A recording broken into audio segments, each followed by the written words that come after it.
Hey friends, welcome back to my channel 3 1। और आज की इस वीडियो में मैं आपसे बात करने वाली हूँ बीपीएससी टीआरई 3.0 के स्ट्रैटेजी के बारे में।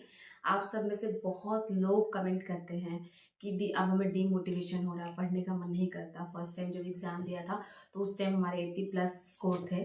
कोई कोई लिखते हैं कि उनके 70-75+ स्कोर थे, बट अब उनको कॉन्फिडेंस नहीं रह रहा है। उनको कहीं ना कहीं लग रहा है कि अब एग्ज़ाम टाइम से होगा या नहीं होगा। तो ये सारी चीज़ें होती हैं जब आप किसी एक एग्ज़ाम के लिए बहुत सारा टाइम अपना इन्वेस्ट करते हैं, बहुत पढ़ाई करते हैं, उसमें अच्छा परफॉर्म भी कर जाते हैं, लेकिन एंड टाइम पे एग्ज़ाम जो है वो कैंसिल हो जाता है और री एग्ज़ाम की बात आती है तो कहीं ना कहीं हमारे अंदर डीमोटिवेशन होता है। हमारे अंदर ऐसे डाउट्स आ जाते हैं, लाइक अब पता नहीं पेपर टाइम से होगा या नहीं होगा, ज्वाइनिंग कराई जाएगी या नहीं, या फिर प्रोसीजर पूरा डिले हो जाएगा, या लेट लतीफ़ तो नहीं होने वाला है। तो इस तरह के कन्फ्यूजन ना हमारे दिमाग में आते हैं। तो देखिए, मैं आपको यही कहूँगी कि जिन लोगों को भी ऐसा फ़ील हो रहा है, डीमोटिवेशन हो रहा है, ऑब्वियसली ये ऑब्वियस बात है, लेकिन आप ना 2 चीज़ों पर आपके पास 2 ऑप्शन हैं। पहला ऑप्शन ये है कि आप इस एग्ज़ाम की नेगेटिविटी को देखिए कि पेपर लीक हो गया है, इसमें डिले हो सकता है और मे बी कि प्रोसीजर थोड़ा स्लो हो जाए, और ये सब सोच-सोच कर डीमोटिवेट होते रहिए। दूसरा ऑप्शन ये है कि आप इसके पॉजिटिव साइड को देखिए कि अगर री एग्ज़ाम नहीं होता तो शायद आप में से जितने भी काबिल स्टूडेंट्स हैं उनका सिलेक्शन नहीं होता, किसी किन्हीं और स्टूडेंट्स का सिलेक्शन हो गया होता जो कि इस एग्ज़ाम के लायक नहीं थे। और ये भी पॉजिटिव साइड आप देखिए कि अगर एक बार एग्ज़ाम हुआ है तो इसका एग्ज़ाम ज़रूर लिया जाएगा। और जहाँ तक बात ये रही कि टाइमली होगा या नहीं, या फिर प्रोसीजर स्लो होगा या नहीं, तो मैं आपको एक चीज़ कह सकती हूँ कि अभी इलेक्शन का टाइम है, तो बहुत ही कम चांसेस हैं कि प्रोसीजर को बहुत ज़्यादा स्लो किया जाए। बहुत ज़्यादा चांसेस ये हैं कि अगर इलेक्शन ख़त्म हो जाता है बिहार में और डेट अनाउंस कर दिया जाता है, तो जैसे टीआरई 1 और टीआरई 2 में 2 महीने के अंदर स्टूडेंट्स को सिलेक्शन मिला है, वही चीज़ आपको टीआरई 3 में भी देखने को मिलेगी। तो मैं आपको ये कहूँगी कि आप इसके पॉजिटिव साइड को ही देखिए, क्योंकि पढ़ना आपको है ही। चाहे आपके अंदर नेगेटिव बातें आएँ, आपको डीमोटिवेशन फ़ील हो, आप डाइवर्टेड फ़ील कर रहे हों, लेकिन एक चीज़ दिमाग में रखिए कि आपको पढ़ना पड़ेगा। बिना पढ़े काम नहीं चलेगा। और बहुत बार क्या होता है ना कि हमारा दिमाग जानबूझकर किसी एग्ज़ाम के नेगेटिव साइड पर फ़ोकस करता है ताकि थोड़े देर के लिए उसको एस्केप मिल जाए, उसको आराम मिल जाए पढ़ाई करने से। तो कभी-कभी हमारा दिमाग भी ऐसे ट्रिक्स हमारे साथ खेलता है, तो इसको आपको समझने की ज़रूरत है। जितना ज़्यादा आप नेगेटिव साइड देखेंगे, उतना ज़्यादा डीमोटिवेट होंगे, डाइवर्टेड होंगे और फिर आप पढ़ाई नहीं कर पाएँगे। तो उससे अच्छी बात है कि पॉज़िटिव साइड को देखिए और पढ़ना शुरू कीजिए, क्योंकि अब जो है ना कॉम्पिटिशन ईज़ी नहीं होगा। लास्ट टाइम जब एग्ज़ाम हो रहा था तो बहुत कम टाइम स्पैन था स्टूडेंट्स के पास प्रिपेयर करने के लिए, बट अभी सबके पास लगभग 2 महीने का टाइम है। और 2 महीने के टाइम में एक एवरेज स्टूडेंट भी एक्सेल कर जाता है अगर वो मेहनत करेगा तो।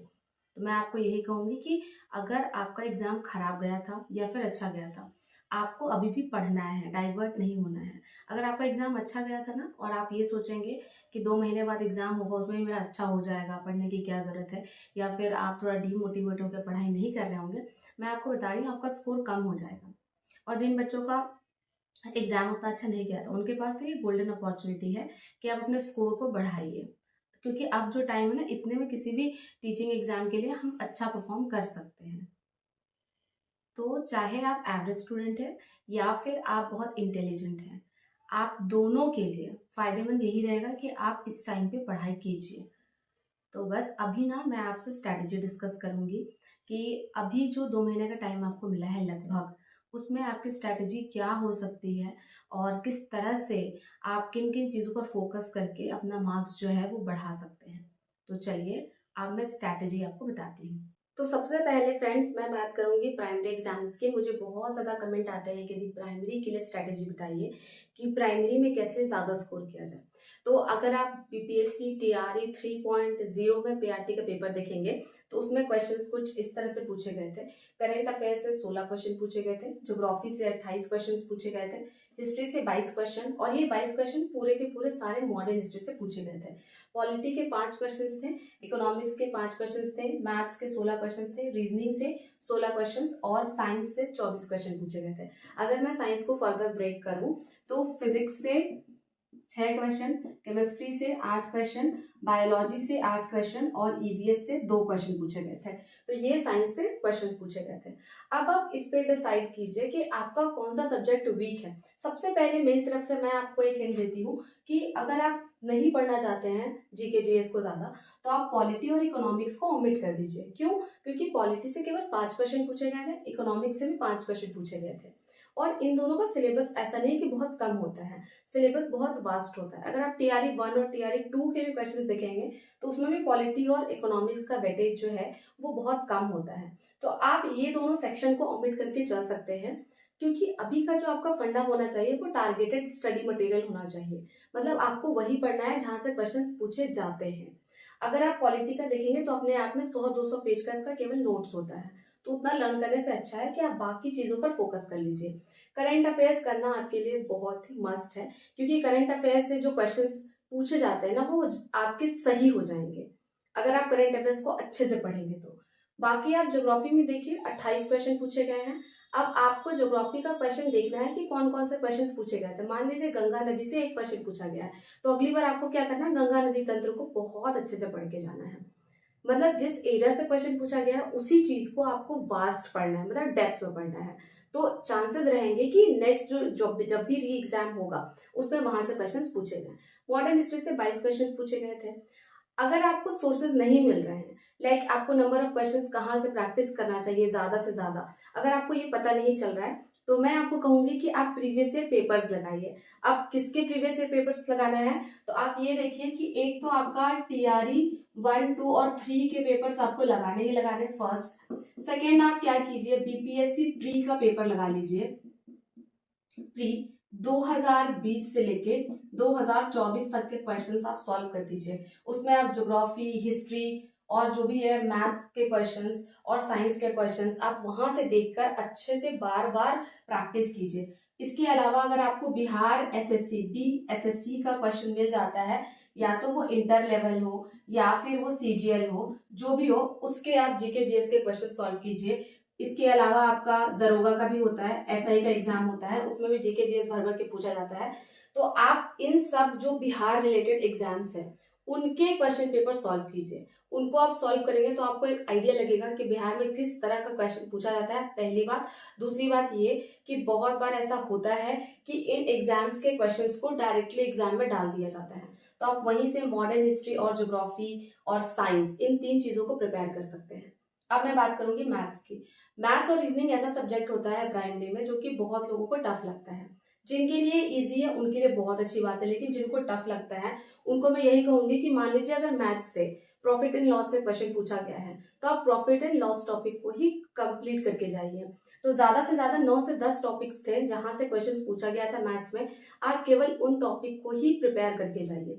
सेम आप रीजनिंग में कीजिए कि अगर कोडिंग डिकोडिंग से क्लॉक से क्वेश्चन पूछा गया है तो आप कोडिंग डिकोडिंग क्लॉक और भी सिमिलर टॉपिक्स जो भी हैं उनको आप कंप्लीट करके जाइए। पूरा का पूरा रीजनिंग आप कंप्लीट नहीं कर सकते हैं, तो जिन जिन टॉपिक्स से एग्जाम में क्वेश्चन पूछा गया है केवल उन टॉपिक्स को आप प्रिपेयर करेंगे तो आपका एग्जाम कहीं ना कहीं बहुत अच्छा जाएगा। मतलब इसमें आपको केवल इंपॉर्टेंट टॉपिक्स करने हैं जो कि एग्जाम में पूछे गए हैं, उनसे आपको मैथ्स एंड रीजनिंग को प्रिपेयर करना है। तो इस तरह से अगर आप पूरा प्रिपेयर करेंगे तो कहीं ना कहीं आप स्कोर अच्छा करेंगे। एंड में मैं आपको 2 टिप ये दूंगी। पहला ये कि आपका जो भी नोट्स है आप उसको मल्टीपल रिवाइज कीजिए। दूसरा ये कि आप जिस टीचर पे ट्रस्ट करते हैं केवल 1 या 2 टीचर को फॉलो कीजिए। बहुत बार हमारे साथ होता है कि हम मल्टीपल टीचर को फॉलो करते हैं। कभी हमें लगता है कि अड्डा 247 से पढ़ ले, कभी टीचिंग परीक्षा से पढ़ ले, कभी कोई और चैनल से पढ़ ले, लगता है कि कभी ये टीचर अच्छा पढ़ा रहा है, और ऐसे क्या होता है कि मिक्स हो जाता है। एंड में आप कंटेंट हर टीचर का एक एक बार देख लेंगे लेकिन आपके दिमाग में रहेगा किसी का भी नहीं। उससे अच्छा है कि 1 से 2 टीचर पे ट्रस्ट कीजिए और उसको मल्टीपल रिवीजन कीजिए, उनके कंटेंट को बार बार रिवीजन कीजिए, तब आपका एग्जाम में बहुत अच्छा जाएगा। तो ये थी प्राइमरी की स्ट्रेटेजी। अब मैं आपसे डिस्कस करूंगी क्लास 6 to 8 की स्ट्रेटेजी। हे फ्रेंड्स, अब मैं आपसे बात करूंगी क्लास 6 to 8 में जीके जीएस की तैयारी कैसे करें, स्पेशली जो 40 मार्क्स का आता है। तो अगर आप बीपीएससी टीआरई 3.0 के क्वेश्चन पेपर्स देखेंगे तो आप देखेंगे कि ज्योग्राफी से 8 नंबर के क्वेश्चन पूछे गए थे, हिस्ट्री से 8 नंबर के, अगेन हिस्ट्री से केवल मॉडर्न हिस्ट्री से क्वेश्चन पूछा जाता है, करंट से 8 क्वेश्चंस, मैथ्स के 10 क्वेश्चन, साइंस के 6 क्वेश्चन और इकोनॉमिक्स और पॉलिटिक्स से एक भी क्वेश्चन नहीं पूछे गए थे। मैथ्स और साइंस, मैथ्स के लिए तो देखिए एक और टॉपिक है रीजनिंग, रीजनिंग से भी एक भी क्वेश्चन नहीं पूछा गया था। मैथ्स के लिए मैं आपको सेम कहूंगी कि एग्जामिनेशन में जो टॉपिक्स पूछे गए हैं केवल स्पेसिफिक टॉपिक्स को आपको रिवीजन करके या फिर प्रिपेयर करके जाना है। हिस्ट्री की मैं बात करूं तो हिस्ट्री सबसे स्कोरिंग होता है क्योंकि सब मॉडर्न हिस्ट्री के से क्वेश्चन पूछे जाते हैं और करंट भी आपका स्कोरिंग है क्योंकि करंट अफेयर्स के क्वेश्चंस बहुत ज्यादा टफ नहीं पूछे जाते हैं। अगर आप इसको प्रिपेयर करेंगे अच्छे से किसी भी यूट्यूब चैनल को, लेकिन एक चैनल को फॉलो करेंगे तो आपका करंट अफेयर्स आराम से हो जाएगा। अगर आप मेरे से पूछेंगे तो मैं आपको रिकमेंड करूंगी ऑफिसर्स एकेडमी का। ऑफिसर्स एकेडमी पे एक सर आते हैं जो कि बहुत अच्छा करंट अफेयर्स कराते हैं, तो आप उनसे कर लीजिए, वो बहुत ही बढ़िया पढ़ाते हैं, तो आपका करंट अफेयर्स कंप्लीट हो जाएगा। क्योंकि मैंने जब टीआरई 1 दिया था और जब मैंने टीआरई 2 दिया था तो मैंने केवल उनका ही लेक्चर फॉलो किया था और जितना वो बताते हैं उसमें से आ जाता है। ये कोई प्रमोशनल वीडियो नहीं है, ये मेरी अपनी राय है, इसलिए मैं आपको बता रही हूँ। हिस्ट्री के लिए भी मैं आपको शशि शरण सर को ही रिकमेंड करूंगी, शशि शरण सर बहुत अच्छा पढ़ाते हैं। मैथ्स के लिए तो मैंने आपको बता दिया है कि स्पेसिफिक टॉपिक को आप प्रिपेयर करके जाइए। तो सबसे पहली राय तो ये मेरी रहेगी कि आप 80 मार्क्स पर जो आपका सब्जेक्ट स्पेसिफिक से क्वेश्चन पूछा जाता है, आपके सब्जेक्ट से जो 80 नंबर का क्वेश्चन पूछा जाता है, आप सबसे ज्यादा मेहनत इसके ऊपर कीजिए और इसमें आप कोशिश कीजिए कि 80 में कम से कम आप 60 से 65 स्कोर कर लें। अगर आप यहीं पर 80 में 60 से 65 स्कोर कर लेते हैं तो फिर ये जो 40 मार्क्स का जीके जीएस है उसमें आप थोड़ा कम भी स्कोर करेंगे तो आप मेरिट में बन जाएंगे। लेकिन आप इस पे कितना भी मेहनत कर दीजिए 40 नंबर में, आपको 40 में से 35 लाना बहुत मुश्किल है। और ऊपर से कि इसका सिलेबस जो है वो बहुत ही ज्यादा वास्ट होता है और जीके जीएस को प्रिपेयर करने में आपको बहुत ज्यादा टाइम भी लगता है और जब आप इसको पूरा अच्छे से कंप्लीट भी कर लेंगे ना तब भी आपके अंदर कॉन्फिडेंस नहीं रहेगा अगर आपका सब्जेक्ट स्पेसिफिक वीक रहेगा तो इसीलिए मैं आपको कहूंगी कि सबसे ज्यादा सब्जेक्ट स्पेसिफिक पर फोकस कीजिए क्योंकि कहीं ना कहीं हम सबका जो अपना सब्जेक्ट होता है ग्रेजुएशन का वो स्ट्रांग होता है। जैसे मेरा मैथ्स एंड साइंस है तो मेरा मैथ्स और साइंस स्ट्रांग है, उसमें मुझे अगर मैं थोड़ा ज्यादा मेहनत कर दूंगी तो मैं 60 से 65 आराम से स्कोर कर लूंगी।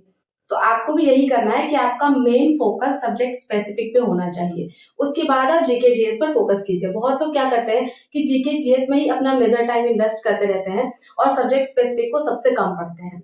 अब आप ये पूछेंगे कि सब्जेक्ट को अपना कहाँ से पढ़ना है, सिंपल सी बात है, एनसीईआरटी से पढ़िए, एनसीईआरटी से पढ़ लीजिए। अब और इसके साथ एनसीईआरटी के साथ एक इसकी साइड बुक ले लीजिए, आप उसको कंप्लीट कर लीजिए। अगर आप 2 बुक्स को कंप्लीट कर लेते हैं अच्छे से तो आपका सब्जेक्ट स्पेसिफिक में बहुत अच्छा नंबर आ जाएगा। 60 से 65 अगर आप यहाँ स्कोर कर लेते हैं, इधर आप कम भी स्कोर करेंगे तो कोई प्रॉब्लम नहीं है, इधर आप 24-25 भी स्कोर करते हैं तो आप मेरिट में आ जाएंगे। तो चलिए ये थी पूरी स्ट्रैटेजी। इसके अलावा मैं आपको यहाँ पर भी वही 2 टिप देना चाहूंगी कि मल्टीपल टीचर को आपको नो कहना है, 1 या 2 टीचर को फॉलो कीजिए। आपने जो शॉर्ट नोट्स बनाया था उसको मल्टीपल टाइम रिविजन कीजिए जीके जीएस के लिए और जो मैंने सोर्सेज आपको बताए आप उसको भी फॉलो कीजिए। लाइक बिहार रिलेटेड एग्जाम जितने भी हैं, जैसे बिहार एसएससी एग्जाम हो गया, एसआई का एग्जाम हो गया, बीपीएससी प्री हो गया, बीपीएससी प्री एग्जाम हो गया, इसके अलावा टीआरई 1.0, 2.0 और 3.0 एग्जाम जो है, इन सब के क्वेश्चन पेपर्स आपको बहुत अच्छे से तैयार करने हैं, मल्टीपल टाइम रिवीजन करके प्रिपेयर करना है। अगर आप इतना भी कर लेंगे तो जीके जीएस में बहुत अच्छा स्कोर कर लेंगे। वैसे ये कम नहीं है करने के लिए, लेकिन अब अभी जैसे कट ऑफ जाता है, आप देखते होंगे कट ऑफ बहुत हाई जाता है तो उसके लिए आपको ज्यादा मेहनत करनी पड़ेगी। तो ये थी पूरी स्ट्रैटेजी जीके जीएस के लिए और 6 to 8 के लिए और प्राइमरी के लिए। अगर आपको ये स्ट्रैटेजी अच्छी लगी हो तो लाइक कर दीजिए, चैनल पर नए हैं तो सब्सक्राइब कर दीजिए। इस तरह के वीडियोस के साथ आपसे मिलती रहूंगी, आपका मोटिवेशन हाई करती रहूंगी। मिलते हैं नेक्स्ट वीडियो में।